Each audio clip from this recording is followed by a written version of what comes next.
हाय, मैं Avneesh Jha. Welcome back to my YouTube channel ages biology. आज हम लोग बात करेंगे टेटनस का, कि टेटनस क्या होता है। पहले तो ये जानते हैं कि टेटनस होता क्या है। ये टॉपिक जो है सेकेंड टर्म में एग्ज़ाम में आने वाला है आप लोगों का, क्लास 12th का है, chapter 8 human health and disease. ठीक है, तो हम लोग बात करते हैं, स्टार्ट करते हैं टेटनस को। ओके, तो टेटनस को जो है लॉक जॉ के नाम से भी बुलाया जाता है। लॉक जॉ आगे हम लोग जब पढ़ेंगे तो आप इसको अच्छे से समझिएगा। अभी इसी टॉपिक में हम लोग आगे डिस्कस करेंगे कि क्यों कहते हैं लॉक जॉ। ठीक है, सिंपल सा बात है, वैसे मीनिंग ही समझ में आ जाता है कि लॉक जॉ मतलब कि जॉ लॉक हो जाता है।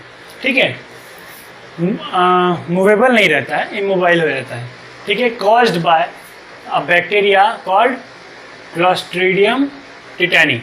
ठीक है, एक बैक्टीरिया है क्लोस्ट्रीडियम टिटैनी, उसके द्वारा कॉज किया जाता है। तो कॉजेटिव एजेंट क्या हुआ? Clostridium tetani. This bacteria lives in the intestine of some animals as a common cell. ये जो बैक्टीरिया है ना, ये ऐसे कहीं भी नहीं मिलेगा आपको। ये कहाँ मिलेगा?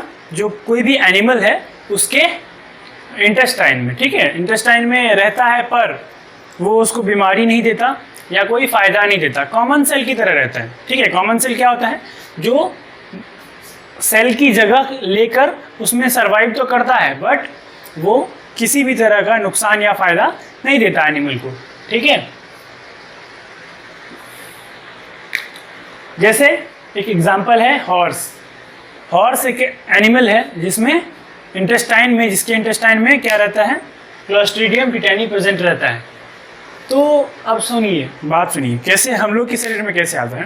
तो जो हॉर्स है उसका जो डंग होगा, जो मतलब वेस्ट मटेरियल जो होगा, तो उसके अंदर तो बैक्टीरिया का स्पोर होगा।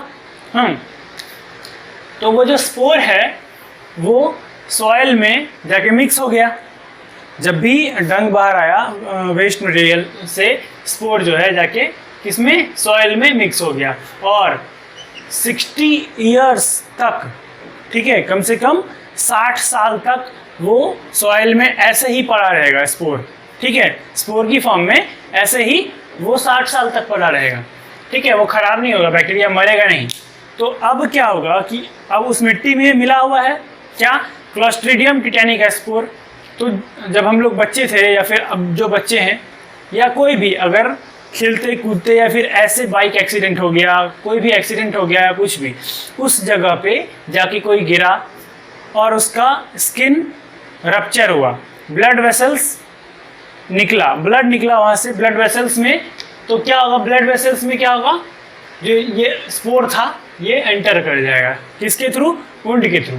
तो it enters in the body through wound, है ना। ये पॉइंट है, bacteria enters in our body through wound in the form of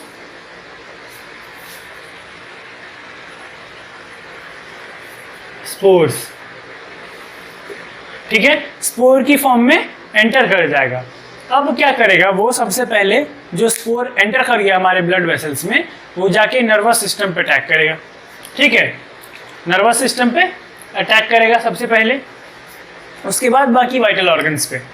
ठीक है, तो सबसे पहले क्या करेगा? नर्वस सिस्टम पे अटैक करेगा, then other vital systems of our body, जैसे डाइजेस्टिव सिस्टम हो गया, रेस्पिरेटरी सिस्टम हो गया, इन सब पे, पर बाद में। ठीक है, सबसे पहले क्या करेगा?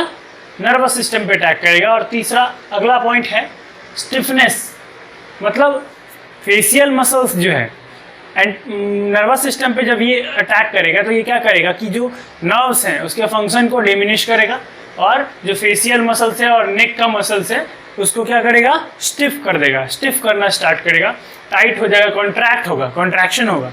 ठीक है, मसल्स में कॉन्ट्रैक्शन होगा और स्पाज्म प्रोड्यूस हो जाएगा, स्पाज्म बनेगा। ठीक, तो क्या होगा? जब फेशियल मसल्स पूरा कॉन्ट्रैक्ट हो जाएगा, टाइट हो जाएगा, तो ये जो जॉ है ये कैसे मूव करेगा? ये तो पूरा टाइट हो गया है ना, तो मूवेबल नहीं होगा, हिला भी नहीं पाएंगे। पेशेंट्स जो हैं वो अपने जॉज को हिला भी नहीं पाएंगे। ठीक है, इतना स्पाज्म क्रिएट हो जाएगा। और नेक मसल्स में जो स्पाज्म बनेगा, स्टिफनेस होगा, तो जो हम लोग खाने पीने की कोशिश करते हैं, स्वेलो करते हैं, तो स्वेलोइंग में भी डिफिकल्टी होगी, स्वेलो नहीं कर पाएगा पेशेंट, जो फूड बबल है उसको स्वेलो नहीं कर पाएगा। Patient is unable to move his jaw, his और हर जॉ, जॉ को जो है, जो लोअर जॉ होता है सिर्फ वही मूवेबल होता है, ऊपर वाला जॉ तो मूवेबल होता ही नहीं है। तो जो लोअर जॉ है उसका मसल्स को, फेशियल मसल्स को इतना टाइट कर देगा कि जॉ जो है मूवेबल नहीं रहेगा। ठीक है, अब बात करते हैं हम लोग सिम्टम्स की। तो सिम्टम्स क्या क्या आएंगे, देखिए शॉर्टनेस ऑफ ब्रीथ होगा, डिफिकल्टी होगा, क्यों? क्योंकि रेस्पिरेटरी सिस्टम पे भी वो अटैक करेगा उसके बाद। तो रेस्पिरेटरी सिस्टम पे जब अटैक करेगा, इंटरकॉस्टल मसल्स हो गया और लंग्स का मसल्स हो गया, ये सब को अफेक्ट करेगा और उसकी वजह से ब्रेथलेसनेस या शॉर्टनेस ऑफ ब्रीथ होगा, टैकी एपनिया कहते हैं इसको। ठीक है, डिफिकल्टी होगा। उसके बाद टैकी का मतलब होता है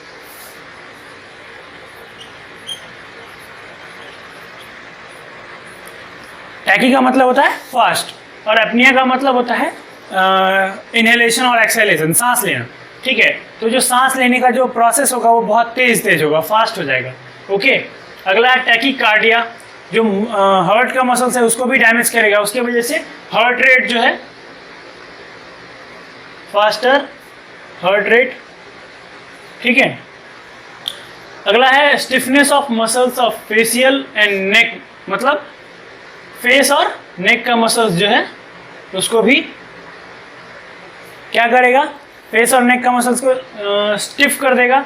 और डिफिकल्टी इन स्वेलोइंग, ठीक है, स्वेलो करने में डिफिकल्टी हुआ, कोई खाना जो बबल है उसको हम लोग स्वेलो नहीं कर पाएंगे अच्छे से। ठीक है, अगला चीज़ है, हम लोग बात करते हैं किस चीज़ का प्रिवेंशन की, इससे बचा कैसे जाए। ये सब तो ठीक है, बीमारी हो जाती है, ओके, पर बचा कैसे जाए?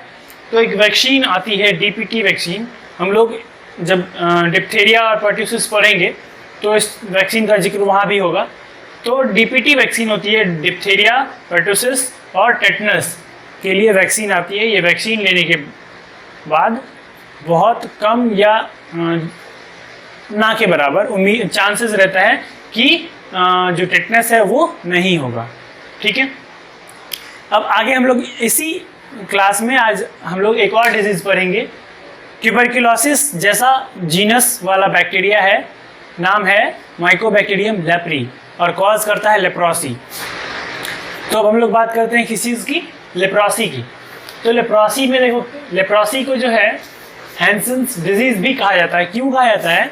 क्योंकि हैंसन जो है एक साइंटिस्ट थे, ठीक है, डिस्कवर किया था इन्होंने, G.A. हैंसन नाम था इनका, और डिस्कवर किया था इन 1873 को। G.A. हैंसन एक साइंटिस्ट थे जिन्होंने डिस्कवर किया था इस डिजीज़ को इन 1873।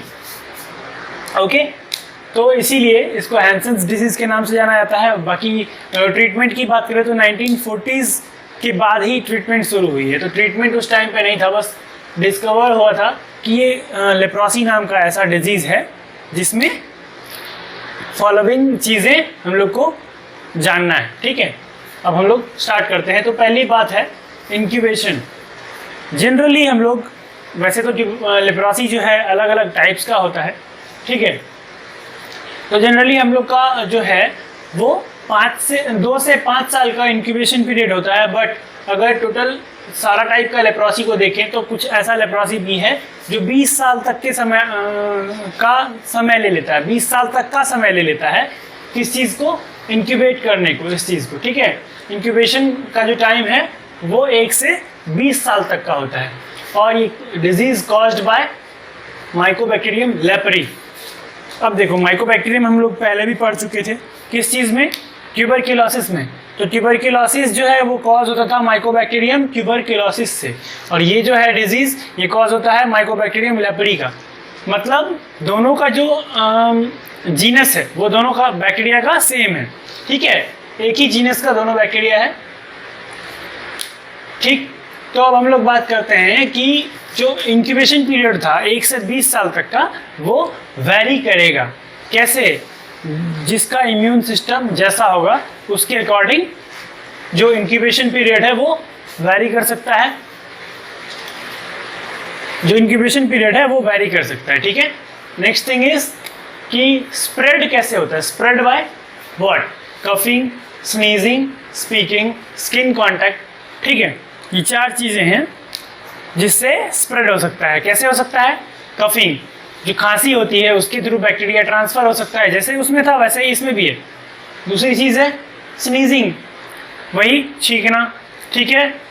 उसके बाद स्पीकिंग या सिंगिंग, उस टाइम पे क्या होता है कभी कभी लोगों के मुंह से सलाइवा थ्रो हो जाता है स्पीकिंग के टाइम पे या फिर सिंगिंग के टाइम पे, तो उसके वाटर ड्रॉपलेट जो होता है, सलाइवरी ड्रॉपलेट जो होगा उसके थ्रू बैक्टीरिया ट्रांसमिट हो सकता है, दूसरे में स्प्रेड हो सकता है। और एक इसमें अलग चीज़ क्या है ट्यूबरक्लोसिस से? Skin contact. Tuberculosis skin contact से नहीं फैलता है, और ये जो है स्किन कॉन्टैक्ट की वजह से भी फैल सकता है। क्यों? क्योंकि लेप्रोसी स्किन पे ही होता है, ठीक है।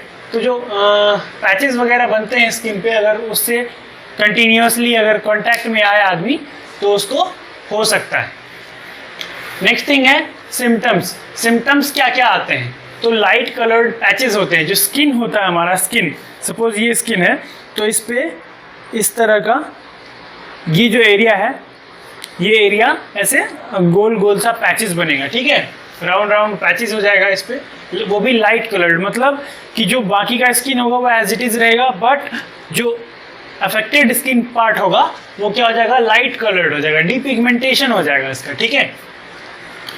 लॉस ऑफ सेंसेशन होगा। क्यों लॉस ऑफ सेंसेशन क्यों होता है? क्योंकि जो डर्माटोम्स है, इस एरिया का जो डर्माटोम्स है, नर्व एंडिंग्स है हमारे स्किन पे आके, जो सेंसेशन को कैरी करता है वो उसको खराब कर देगा। उसकी वजह से क्या होगा? सेंसेशन लॉस हो जाएगा, सेंसरी लॉस हो जाएगा। स्किन एरप्शन नेक्स्ट थिंग है, स्किन एरप्शन। स्किन एरप्शन क्या होता है कि जो डर्माटोम्स है उसको डिस्टर्ब कर देगा। उस पर अगर नीडल्स वगैरह, हम लोग नीडल पेन कुछ भी अगर डालें तो उसको सेंसेशन पता नहीं चलेगा। क्यों? क्योंकि डर्माटोम्स तो डिस्टर्ब हो चुका है, खराब हो चुका है, ठीक है। और स्किन का जो सरफेस है उसको भी खराब कर देगा, रफ ड्राई कर देगा, ठीक है। नेक्स्ट थिंग है अल्सर। स्किन का जो अल्सर होता है, ब्लिस्टर्स फॉर्म हो जाएंगे, अल्सर्स हो जाएंगे उस पर, ठीक है। नेक्स्ट थिंग है फीवर। ये कॉमन सिम्टम है, फीवर रहता है, नहीं भी रह सकता है, ऐसा जरूरी नहीं कि हमेशा फीवर रहे, किसी को फीवर आएगा किसी को नहीं भी आएगा। पेन जो है ये बहुत सीवियर होता है, ठीक है, उस एरिया में पेन बहुत सीवियर होता है, बट सेंसेशन नहीं होता है, ठीक। मसल्स जो है, मसल्स वो वीक हो जाएगा, ठीक है, मसल्स का वीकनेस उसको लगेगा, सिम्टम्स है ये सब, ठीक। नेक्स्ट थिंग इज डायग्नोसिस, कि हम लोग कैसे जानेंगे, पता कैसे लगाएंगे कि किसी को लेप्रोसी हुआ है, ठीक। तो की सिम्टम तो वैसे भी था कि स्किन इरप्शन होगा, स्किन लॉस ऑफ सेंसेशन हो जाएगा, ये सब तो की सिम्टम था ही।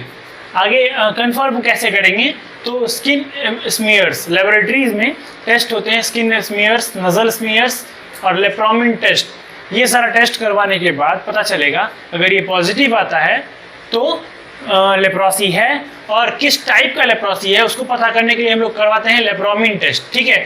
ये बताता है कि टाइप ऑफ लेप्रोसी क्या है, ठीक है।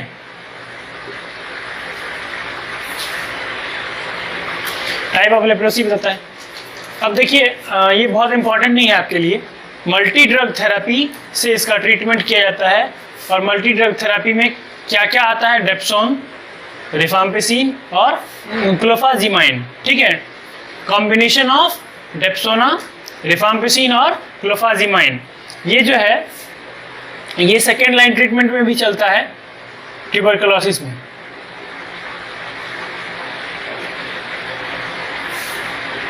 ऑफ ट्यूबरकुलोसिस,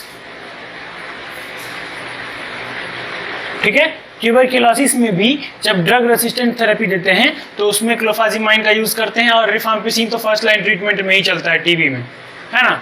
ये दोनों कॉमन दवाई भी है जो टीबी में भी चलता है और लेप्रोसी में भी चलता है। तो ये जानना ज़रूरी नहीं है आपके लिए, ये बहुत एडवांस लेवल का हो गया, आपको जानना कहाँ तक है? यहाँ तक, ठीक है। चलिए अब हम लोग बात करेंगे नेक्स्ट क्लास में दूसरे डिजीज़ का। आज के लिए इतना ही। जिन लोगों ने वीडियो लाइक नहीं किया वीडियो लाइक कर दीजिए और चैनल को सब्सक्राइब कर दीजिए, बेल आइकन दबाना मत भूलिएगा, ताकि नेक्स्ट वीडियो जब भी आए तो आपको सबसे पहले नोटिफिकेशन मिल जाए, और जितना हो सके इसको शेयर करिए।